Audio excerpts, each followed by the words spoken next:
Ketika kita membaca spesifikasi kapal laut, kecepatan kapal laut umumnya dinyatakan dalam satuan knot. Dan jarak di lautan menggunakan satuan nautical mile atau mil laut. Apa sebenarnya satuan knot dan mil laut tersebut? Mengapa tidak menggunakan satuan kilometer dan kilometer per jam yang merupakan satuan internasional? Mil laut atau nautical mile juga berbeda dengan satuan mil yang digunakan di darat. Mengapa demikian?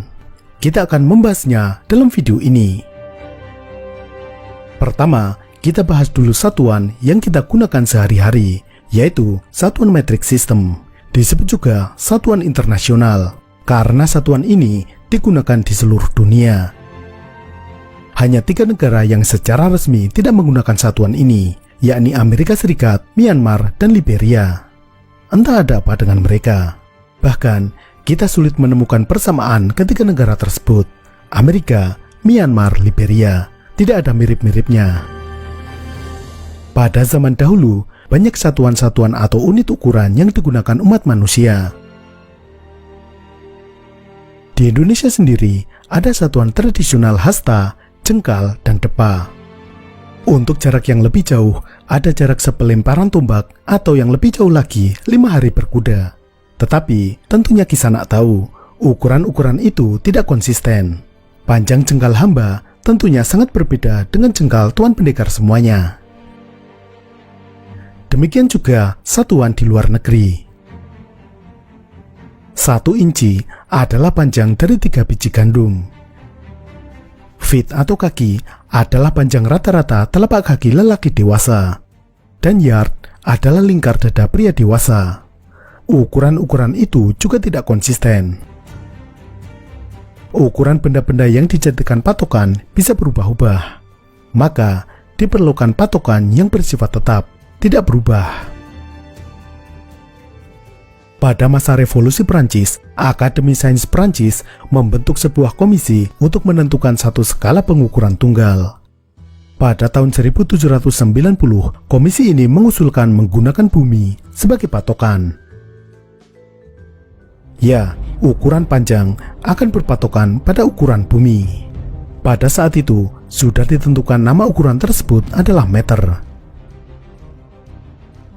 1 meter adalah 1/10 juta quarter meridian, yakni 1/4 dari keliling bumi melalui garis meridian.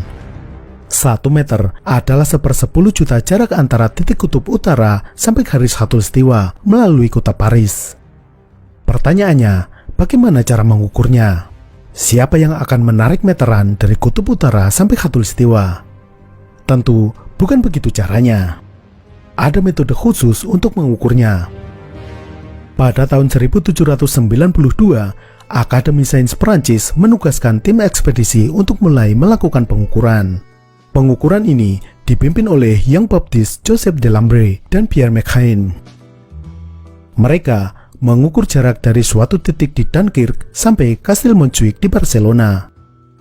Dengan metode geodesi, mereka melakukan pengukuran dengan metode triangulasi, mengukur secara hati-hati dari titik ke titik. Misalnya, dimulai dari titik A, jarak A ke B diukur secara manual dengan menggunakan meteran. Lalu, ditempatkan titik C. Titik C dibidik dari titik A dan titik B. Setelah diketahui sudutnya, maka jarak B ke C bisa dihitung. Lalu, dilanjutkan ke titik D, dibidik dari B dan C. Jarak B ke D bisa dihitung dengan trigonometri. Dan hal ini dilakukan terus-menerus dari titik ke titik hingga sejauh sekitar 1000 km.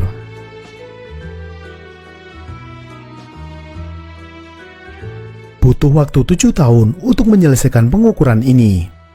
Setelah jarak dari Dunkirk ke Barcelona diketahui, maka jarak kutub utara ke khatulistiwa bisa dihitung. Ini berdasarkan selisih koordinat antara kedua titik di kota tersebut. Karena selisih koordinat antara kutub dengan khatulistiwa adalah 90 derajat, maka jarak dari kutub utara ke khatulistiwa sama dengan 90 derajat dibagi selisih koordinat lintang antara Dunkirk dengan Barcelona. Kemudian dikali jarak antara Dunkirk ke Barcelona. Lalu satuan 1 meter adalah 1/10 juta jarak itu.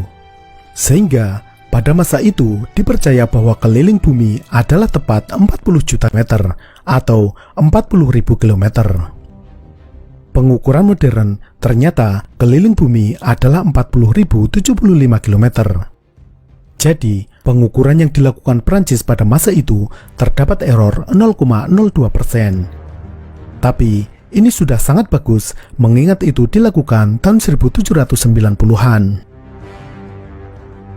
Lalu, dibuat patokan standar 1 meter sebagai patokan bagi seluruh alat ukur pada masa itu. Satuan meter ini berbasis desimal. 1 meter dibagi 10 adalah desimeter. Kubus dengan ruang panjang rusuk 1 desimeter, maka volumenya disebut 1 liter. Ini adalah satuan volume. Lalu, 1 liter tersebut jika isinya adalah air, maka masanya adalah 1 kilogram. Ini adalah satuan massa atau bobot. Jadi, satuan pengukuran ini saling berhubungan dan sangat mudah difahami. Maka, satuan baru ini menyebar dan diadopsi hampir semua negara di dunia menjadi satuan internasional. Semua negara kecuali Amerika, Liberia, dan Myanmar. Entah ada masalah apa dengan mereka. Negara lain seperti Inggris secara formal juga menggunakan satuan internasional. Meskipun dalam kehidupan sehari-hari, sebagian oknum rakyatnya masih menggunakan satuan imperial.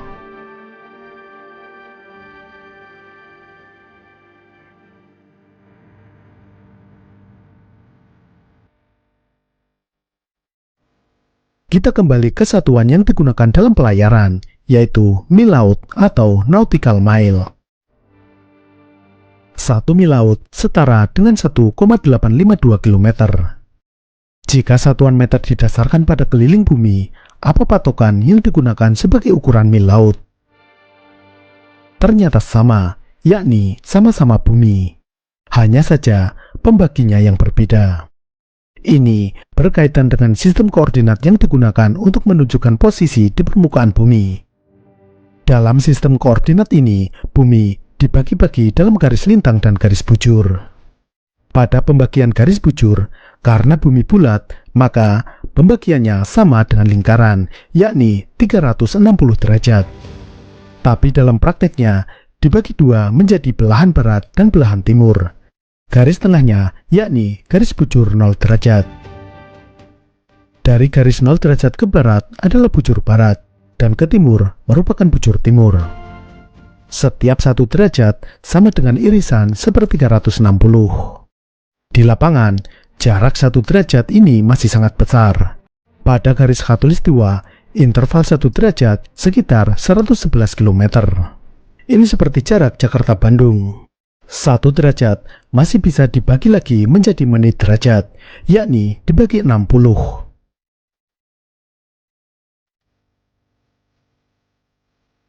Nah, 1 menit derajat di permukaan bumi inilah jarak mil laut. Jadi, karena navigasi di laut menggunakan sistem koordinat lintang dan bujur, maka memakai satuan mil laut lebih praktis. 1 mil laut sama dengan 1 menit derajat. Tetapi, pada arah timur barat, ini hanya berlaku di garis khatulistiwa. Karena garis bujur semakin ke kutub semakin menyempit, sehingga jarak antar garis semakin dekat. Tetapi, untuk jarak antar garis lintang, ini berlaku dimanapun. Karena garis lintang, posisinya sejajar seperti ini. Pembagiannya seperti ini. Mulai dari 0 derajat di khatulistiwa hingga 90 derajat di kutub. Ada lintang selatan dan lintang utara. Sekarang, satuan kecepatan yang digunakan, yakni knot. Kecepatan kapal diukur dalam satuan knot. Apa itu knot dan mengapa menggunakan knot? Jawabannya sederhana. Kecepatan adalah jarak dibagi waktu. Karena satuan jarak menggunakan mil laut, maka satuan kecepatan juga berbasis mil laut. 1 knot adalah 1 mil laut per jam. Jadi, kalau ada kapal melaju dengan kecepatan 1 knot, itu berarti setara dengan 1,852 km per jam. Kecepatan 1 mil laut per jam adalah definisi 1 knot saat ini di zaman modern. Tetapi, Dalam sejarahnya, satuan knot sebenarnya menggunakan patokan lain. Patokan yang digunakan sesuai dengan namanya, yakni knot yang berarti simpul. Pada pertengahan abad ke-19, untuk mengukur kecepatan kapal digunakan jig lock berupa kayu yang diceburkan ke laut. Kayu tersebut diikat pada tali. Pada tali, terdapat simpul-simpul atau ikatan-ikatan dengan jarak yang sama, yakni sekitar 14 meter. Kecepatan diukur dengan menghitung berapa simpul tali tersebut terulur dalam satu rentang waktu tertentu. Waktu diukur dengan menggunakan jam pasir yang berdurasi sekitar 30 detik. Misalnya saat jam pasir itu habis, tali terulur sepanjang 5 simpul, maka berarti kecepatan kapal adalah 5 knot.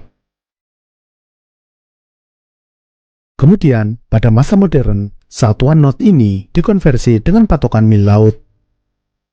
Jadi, itulah alasan di laut menggunakan satuan jarak mil laut dan kecepatan knot. Sekarang, mengapa dalam penerbangan, ketinggian pesawat umumnya dinyatakan dalam satuan kaki atau feet? Misalnya, pesawat terbang dengan ketinggian 10.000 kaki. Hal ini karena kebiasaan. Ini karena lahirnya dunia penerbangan, terutama penerbangan komersil, didominasi oleh banyaknya pesawat Amerika dan Inggris. Mereka berdua pada waktu itu menggunakan satuan imperial, diantaranya kaki untuk satuan panjang. Karena kebiasaan dari awal ini, maka hingga sekarang ukuran ketinggian pesawat tetap lazim menggunakan satuan kaki. Intinya, jika kita menjadi pionir, maka semua akan mengikuti kita. Itulah penjelasan tentang satuan panjang yang kita gunakan, baik itu meter, mil laut, knot, maupun satuan imperial. Sampai jumpa.